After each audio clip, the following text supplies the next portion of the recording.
I pulled into the driveway earlier than usual, hoping to use the extra hours to catch up on paperwork.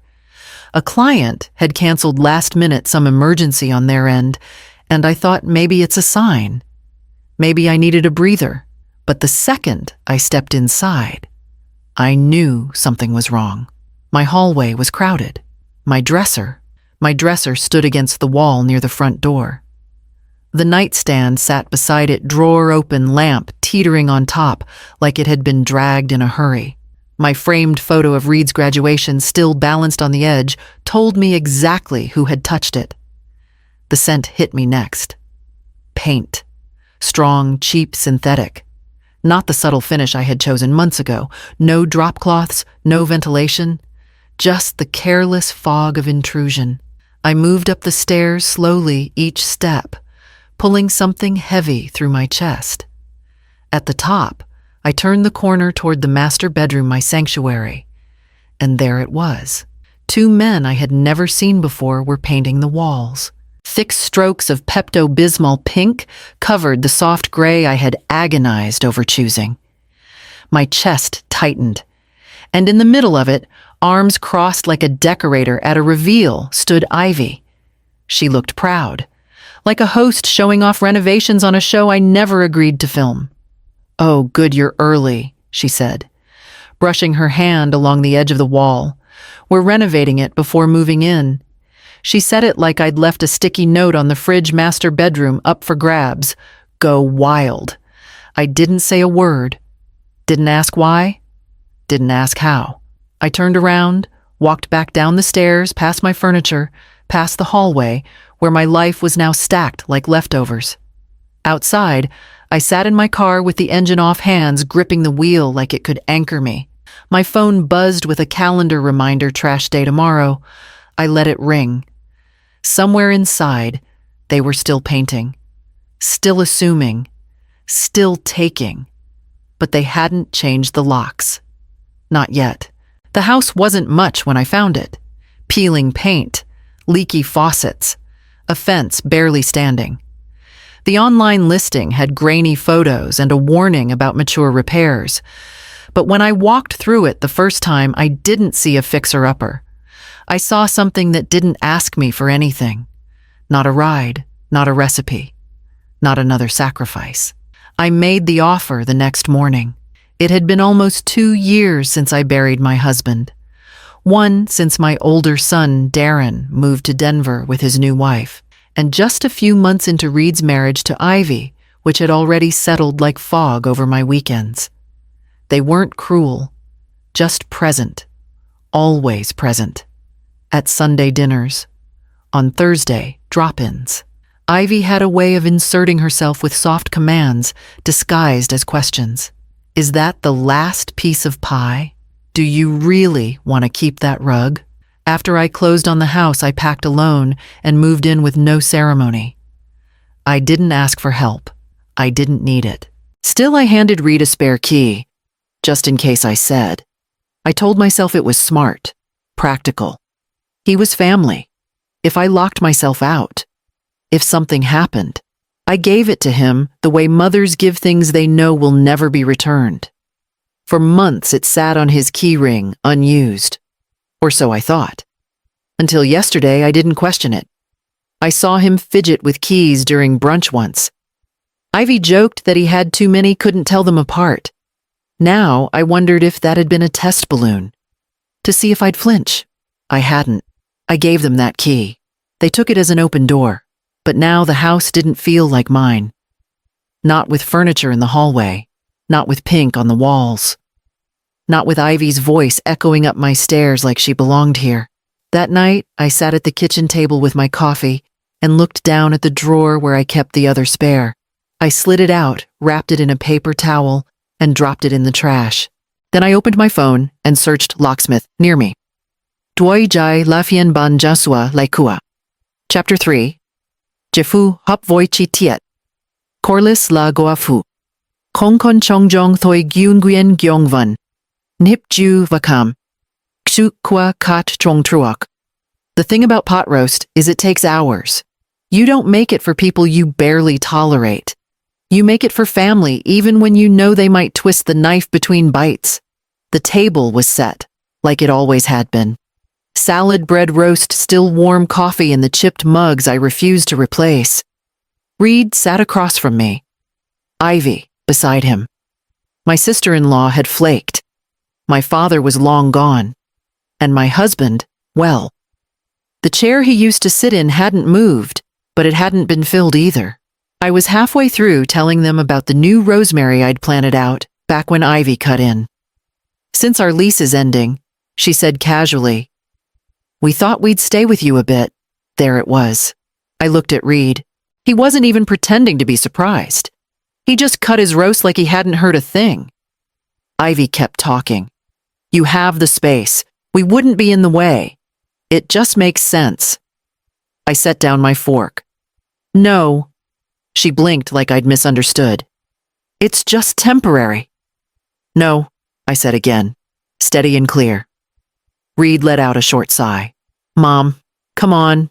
We're not asking for forever. You're not asking at all, I said. You're informing me. Ivy leaned forward, her voice sharper now. You'd really let us struggle in this economy. I didn't answer that. I just looked at her. She shook her head, scoffing. Wow. After everything we've done for you, what you did, I said, was repaint my bedroom without asking. Reed stared at his plate. He still hadn't defended me. Ivy crossed her arms. You're selfish, you know that. No, I said, standing. I just learned what happens when I try to be accommodating. I picked up my plate, walked it to the sink, and ran the water without a word. Behind me, Ivy muttered something I didn't catch. I didn't ask her to repeat it. When I turned around, I told them both, you should find somewhere else before your lease ends. Then I opened the door and waited.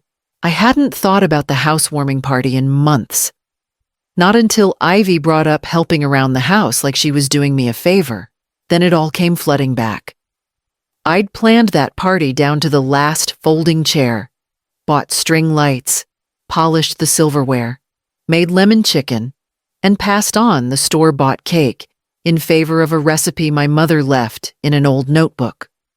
The whole thing was small, casual, but it meant something. I'd invited the entire family. Even Ivy, even though she'd never shown much interest in anything I did that didn't involve her. She didn't RSVP, just showed up late, waltzed in wearing sunglasses like she'd come straight from some red carpet and was slumming it in the suburbs. I don't want to step into that pigsty, she said in the driveway.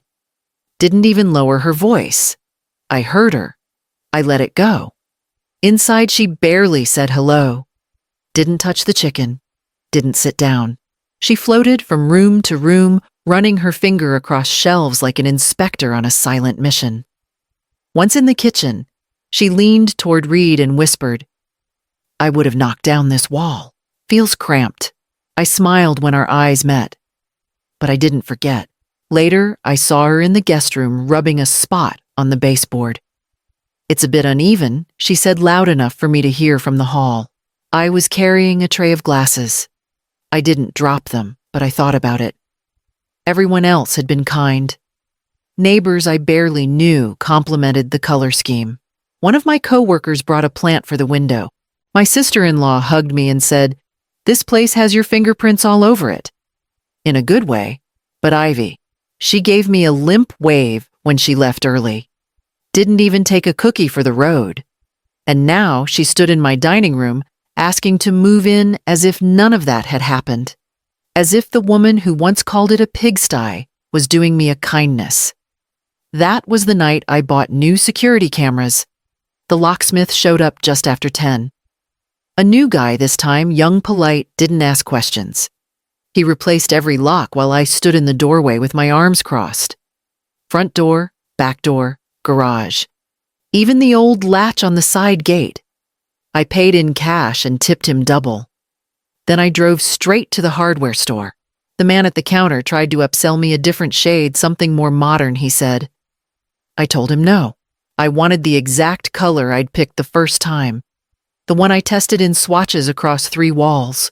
The one I defended to myself when I second-guessed it at midnight. The one Ivy had drowned in pink without a single word. That night, I pulled the tarp across the floor, opened the can, and dipped the brush. At first, it was just about the walls, covering that god-awful pink, reclaiming the tone I had loved, but stroke by stroke, something settled in me. This wasn't about aesthetics. This was about permission, about undoing what someone else had done without asking, about silence, not as punishment, but as power. By midnight, 2 walls were done. By 1, my shoulder ached, but I kept going. By 2, the final coat was drying, and the air smelled like effort, not invasion. I didn't cry. I didn't rant. I didn't text anyone. I just stood in the doorway, barefoot on the tarp, looking at a room that felt like mine again. The bed was still out in the hall. My dresser had a chipped corner from being dragged. I'd deal with all that later. Right now, the color was back. The noise was gone. The quiet, for the first time in weeks, wasn't heavy. I showered, pulled clean sheets into the guest room, and lay down with a coffee on the nightstand, and no alarms set. Outside, motion sensors flicked on when a cat passed across the lawn. I watched it from the window, the red glow blinking once, then going still. By morning, I knew what needed to happen next. The morning after I painted, I called a security company. I'd never thought I'd need one. Not in this neighborhood. Not at this stage of life. But something had shifted. And I wasn't going to let it shift back. By noon, they were outside mapping the perimeter. By evening, I had cameras at every entry point, motion sensors in the driveway, and an app on my phone that showed me everything live. The technician showed me how to adjust sensitivity, how to store footage, how to access playback.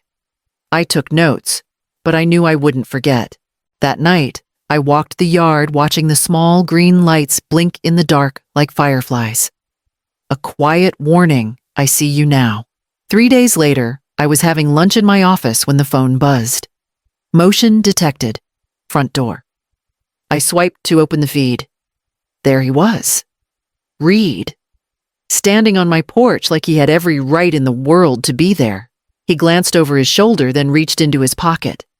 I knew the shape of that key. It was the one I'd given him. The one I should have taken back the moment Ivy called my house a pigsty. He pushed it into the lock. Nothing. He twisted, jiggled, pulled back with frustration. Then he looked around, checked the street, disappeared from the frame for a second. When he came back, he had a crowbar. I didn't move, didn't speak, just watched my son jam metal into my doorframe like it was his name on the deed.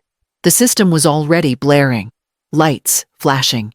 He froze for a second, eyes wide. Then he bolted, ran for his car, jumped in, peeled away like a thief. I stared at the screen long after he was gone. Then I hit save clip, labeled it attempted entry. Read. By the time I closed the app, I already knew where I was going next. Police station. Evidence in hand. The woman at the front desk didn't blink when I said the words. I want to file a report. Attempted forced entry. She asked for ID. I handed it over. Then I pulled out my phone, opened the app, and queued up the clip. No edits, no cuts, just 28 seconds of my son trying to break into my house. She called an officer over. He watched the footage in silence. No questions about context, no raised eyebrows, just a slow nod. You said this is your son? Yes, I said. They asked for a statement. I gave it. They asked if I felt unsafe. I feel like I need to draw a boundary that sticks. They let me sit in a quiet room while they filled out the paperwork. No one asked if I wanted to press charges, not yet.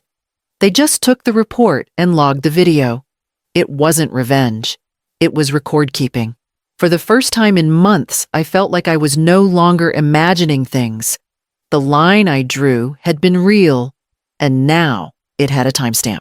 That night, I made dinner for one. Grilled vegetables, toast, black coffee. Simple. Honest. Mine. My phone rang just after 9. Emily, what did you do? Reed's voice tore through the speaker. I didn't answer right away. The question was so backwards, it didn't even sting. They came to the house, he shouted. They arrested me. Over what a mistake I was just trying to, I hung up before he could finish. Then I blocked his number. No tears. No screaming. I set my phone on the counter and locked the doors just once this time, not twice. Outside the porch, light glowed steady. Inside, the air stayed still. The next day, I didn't tell anyone what had happened. I opened the windows, watered the rosemary, and poured my coffee like I always did. Then I went back to work. Because the report was filed, the footage was saved, and for once, no one could say I overreacted. The phone didn't stop ringing the next day. Blocked numbers. Unfamiliar ones. Then familiar ones I hadn't heard from in months. Ivy left voicemails. First defensive, then weepy. I didn't know he was going to do that. I swear. Please, Corliss, you don't understand how much this is ruining everything. Then read, again. Different tone this time, measured, pitiful. Mom, I messed up. Please, don't let this be the way we end. I made coffee and listened to them all one after the other. I didn't delete them. I didn't respond. By afternoon, even Denise, my ex-sister-in-law from out in Temecula, called. We hadn't spoken since the funeral. Corliss, honey, she said like we were close. I know things got out of hand, but maybe this is one of those moments you just rise above. Rise above. I stared at the floor while she talked. Then I spoke, calmly. I'll drop the report I said if every one of you agrees to stay out of my life. She hesitated. You mean, like no contact? I mean no calls, no visits, no drop-bys, no questions. No requests. You don't speak to me, and you don't speak about me. You don't use my name to get favors, and you don't ask me for help ever again. She was quiet. Then yes. Anything. Just, please. Just end this. 2 hours later, I walked back into the station. Same front desk, same officer. He asked if I was sure. I'm not protecting him, I said. I'm protecting me. He nodded and handed me the withdrawal form. I signed it, gave back the pen. Didn't ask what would happen next. Outside, the air smelled like hot pavement and orange blossoms from a neighbor's yard. I drove home with the windows cracked, letting the breeze push through. No music, no calls, no one waiting on the porch. The house looked just as I'd left it, and for once I didn't check the cameras before unlocking the door. 6 months. That's how long it's been since anyone knocked on my door without warning. No surprise visits. No voices raised in the driveway.